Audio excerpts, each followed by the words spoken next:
Hi, it's Carol.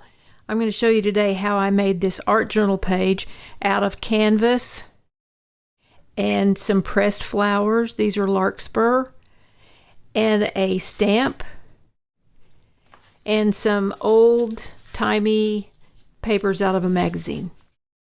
There's lots of layers here, so I'd love to share this with you, and let's get started. The first thing that we need to do for this is to prepare the canvas, and to do that I'm going to use acrylic gesso, and I'm going to spread it on with a credit card and let it dry.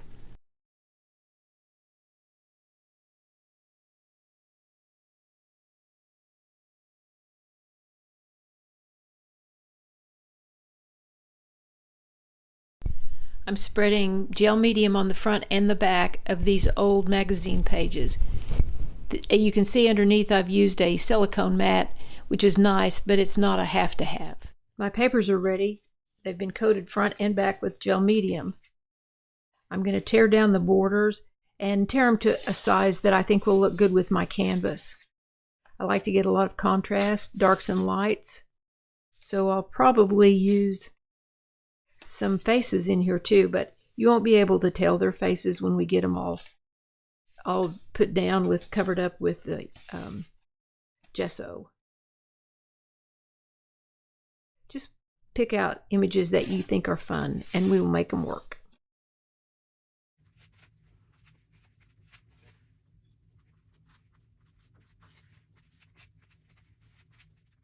Now I'm going to spread white chalk paint all over the papers that I glued down to my canvas. You can do this with gesso about the same as you can with chalk paint, but I like the chalk paint because of the dead flat finish that you get.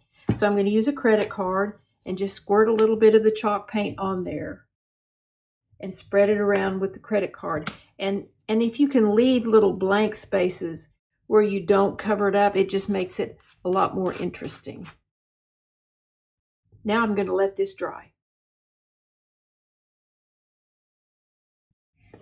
Wow, this is looking really cool, don't you think? So now we're going to use hand sanitizer.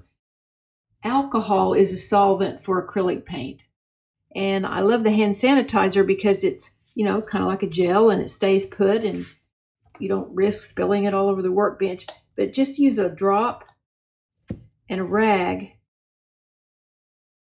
and you can actually melt that chalk paint off of your newspaper or your magazine pages to get the text to show through a little bit more. You can see right here how much it opened up that space. This is a great technique. It's when I used to use this is when I used to do faux finishes on furniture. This is a great way to get those distressed edges without using sandpaper. So I'm going to open up some of these spots just a little bit because it's going to add some more interest to the work. And go as far as you like. And if you go too far and you've taken off too much chalk paint, no worries. Just go back with your credit card and your paint and just cover it all back up and start over. You can see on this first page that I made, this right here, and the fact that you can see the text or the dark underneath the plants, that's what that technique is good for. So just keep working it until you get a layer that you think is going to be great underneath your stamp and your pressed flowers. Time to put down the stamp, which is our central image on the page. I have my stamp, which is a cutout foam image mounted to a piece of acrylic. I have my fabric paint. This is actually a fabric ink that I bought at the craft store. What I like about inks as opposed to paint is that they dry much slower, which is what you need if you're going to be working with a print type technique. So I'm going to put some out on a piece of glass. And I have a hard rubber brayer as opposed to a soft foam. This one is hard surface. And I just roll it to load up my brayer. which means to distribute the paint or the ink on the roller. And then I'm going to apply that ink to the foam on my stamp. And as you can see, I don't have any ink on the background. It's only on the raised area that's going to be stamping the image onto my canvas here. So I'm going to position it. And when I put it down, you can't move it. Once you lay it down, that's where it goes. And then press firmly to transfer the ink from the stamp to the fabric. And there you go. That's my stamped image, which what I like about it is that it is broken. There's little missing parts of it, which I think is wonderful and adds to the visual interest of the whole project. So if you didn't get 100% transfer from your stamp to your surface, please don't worry about it. It's going to be great. So I'm going to let this part dry, but because it is ink and not paint, it will take it a few more minutes to dry than you think. While I'm waiting for this to dry, I'll go clean my stamp, my brayer, and my palette. Now it's time to get really artsy with our journal page. I did the outlining on this stamped image on my sewing machine. You can see.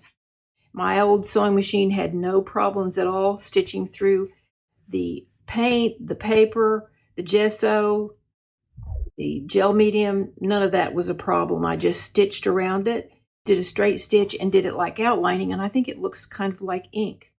But if you don't have a machine, don't want to use a machine, you want to do all this while you're sitting in your chair in front of the TV, get a felt tip pen. This is a Pilot Bravo pen, so the tip on it, even though it's pointed, it's not really hard, and it will go along the textured surface that we have on this canvas real nicely. So the only suggestion that I have is that you not be too exact. This is supposed to look a lot like sketching and not so much like drawing. So if you sketch these stems, the leaves, and you do it real loosely, it just adds to the interest. On this side, I didn't put the veins of the leaves only on the big leaf, not on the little ones. And you could do that, or you could outline every single leaf however you like, but just be real loose and artistic with your stitches. I mean, not your stitches, with your sketch lines. And that's what's going to make this super interesting. And it's all you. It's your interpretation of this stamp.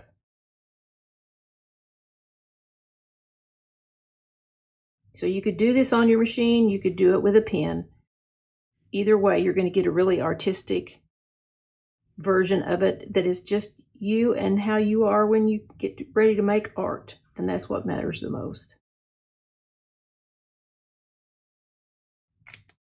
So now we're ready to take the larkspur flowers. We're going to mount those, and we're going to put a little piece of fabric down at the bottom just as kind of an anchor to hold everything together. And this is the purpley blue that I hope is reflective of the color of the flowers as well. So let's get started with that.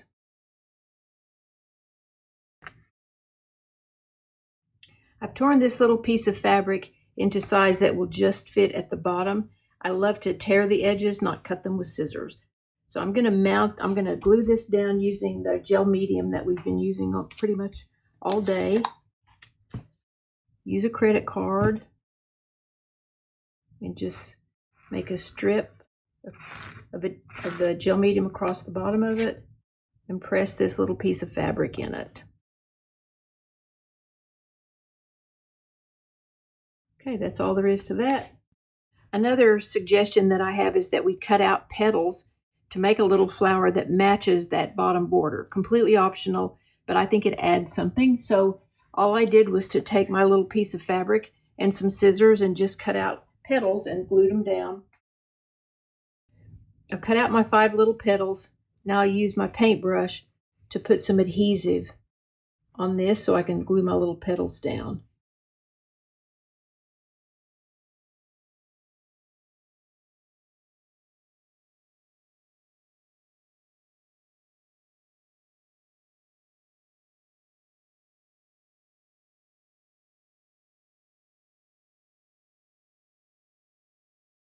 There we go. One thing I will tell you, the Bravo pen, the Pilot Bravo pen, is water-based. So if you get your adhesive in that, it may smear. So you could spray it with a fixative first, or I'm just working around it, knowing that I may end up with some smudges, but it doesn't concern me too awful much. Okay, now we're ready to get the flowers. And I'm going to get the flowers that I've got already pressed. And the challenge to this is just to find some that will fit in the space that I have for them. If you don't have larkspur or even any type of pressed flower that you want to add to your page, you could use cutout paper, cutout fabric like we did with this flower here. You could paint them on. But the whole point of this activity is just to have lots of different techniques for one page. And I think we've succeeded with that. We have one last little detail to add. And I'm going to go back to my fabric ink. And I'm going to use the pointy end of my paintbrush. And I'm going to add these little dots, which again is just another little place to be interesting on the page. So I'm just going to make little dots with my ink.